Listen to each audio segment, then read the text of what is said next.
physical. When we went up, I feel like, we just took our foot off the gas, but we just got to keep it going. Stephen A. Lamar saying that Tennessee just wanted it more. Ryan Clark joining the conversation here. Is it time to start worrying about Action Jackson? I think so. Listen, they have the number one running attack in all of football because of him. But they also have the second worst passing attack in all of football because of him. And if you know coming into games, particularly against better competition, that you're going to have trouble throwing the foot, he's going to have trouble throwing the football, that puts you at a decided advantage as a defense. They've lost 3 of their last 4 games. I got news for y'all. 4 of their last 6 games, he hasn't even completed 60% of his passes. Let's go down the list here.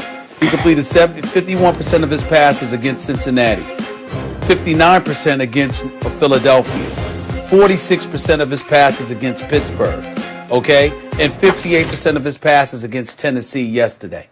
He doesn't throw the football effectively enough. Now, he's not the only one at fault. If you're John Harbaugh, you've got to get him some additional weapons. You've got to, from a schematics perspective, you've got to do things a little bit better, be a bit more innovative. As Dan Orlovsky and others said this morning, there's no fear factor other than him running the football. There's no real fear factor, and that's not just about him.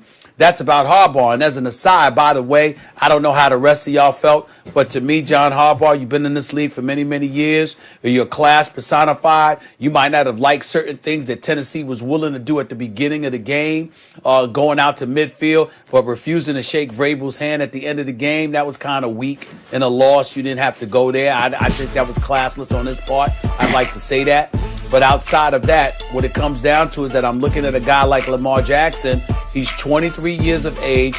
Yes, he's got 2 issues, guys. One is throwing the football. You know what the other one is? You're 23 years old. There's one thing, Ryan, please help me out here if you can or if you choose to. There is one thing for folks to look at you and revere you and praise you over your electrifying talent. But at 23 years of age, even though he might be too young to expect this, when you're the quarterback, you've got to have some leadership ability, meaning being able to galvanize the troops around you. Obviously, I'm not holding it against him, but so much because he's only 23.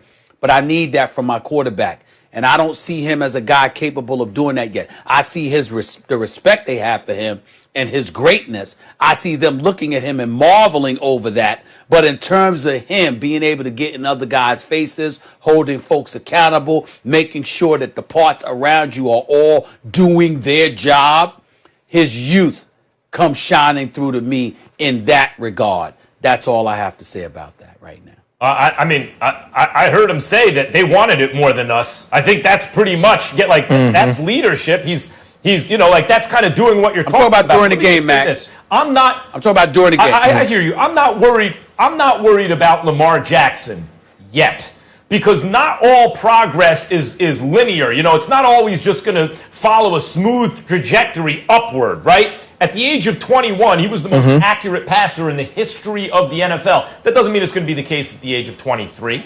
And by the way, he got tremendous credit, of course, but so did Harbaugh, and so did Greg Roman. I'm only talking about this season, Max. In terms of, I got you, but it's in the context of his career. In terms of the offensive schemes they used and everything. But what do I always say about Sean McVay and the Rams, right? If you do these incredible things and you're innovating, it's a parlor trick if you can't make adjustments, because believe me, the league, the world is going to adjust to you. The world has adjusted to the Ravens offense, right? They're not going to give them anything in the middle of the field. They're going to try and stop the outside runs. They're going to make them, hit on the vertical passing game outside the numbers. They're going to make them do those things. And he's going to have to show the ability not to pull it off, but to do it consistently, which he hasn't yet done. Now it's on Greg Roman and Jim Harbaugh, right? And by the way, we also give Ozzie Newsome tremendous credit, right? Because they remade the team and didn't try to fit a square peg in a round hole. So now they have to take the next step.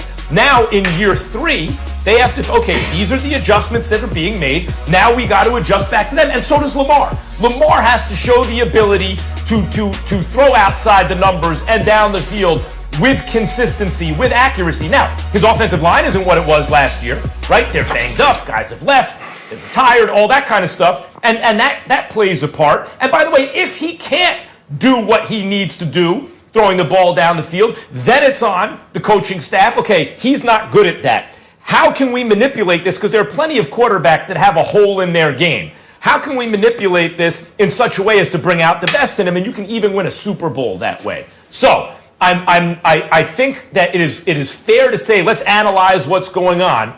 But given the fact that the league is adjusted and now it's their time to adjust back, this sometimes happens, and I'm not ready to start panicking on Lamar.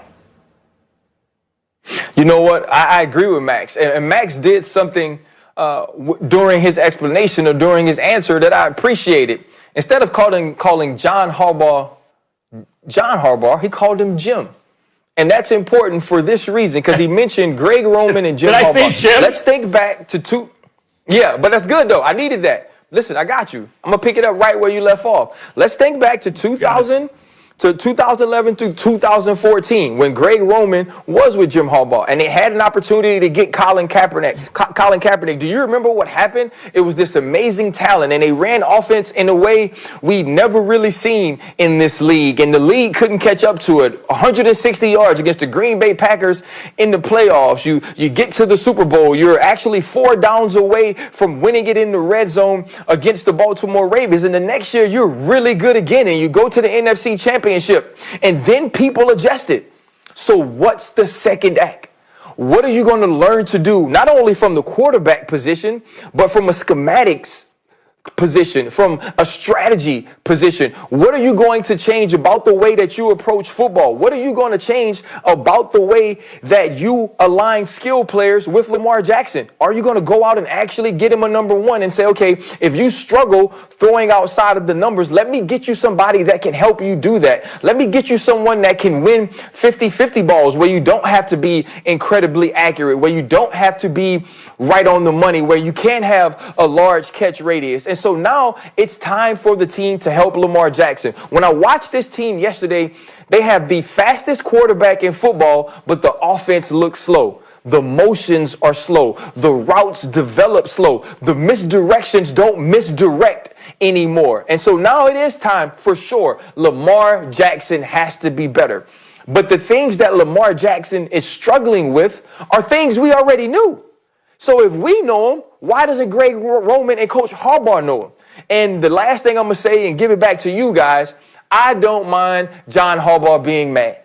If you come stand in the middle of my field, if you have a team meeting in the middle of the field, I should be able to get to walk out and tell you what I think. And then after the game, we ain't got to be friends. That's not a rule. You don't get fined for not shaking hands. The only thing I'm mad about John Harbaugh walking out to the middle of the field was that he had to walk out by himself.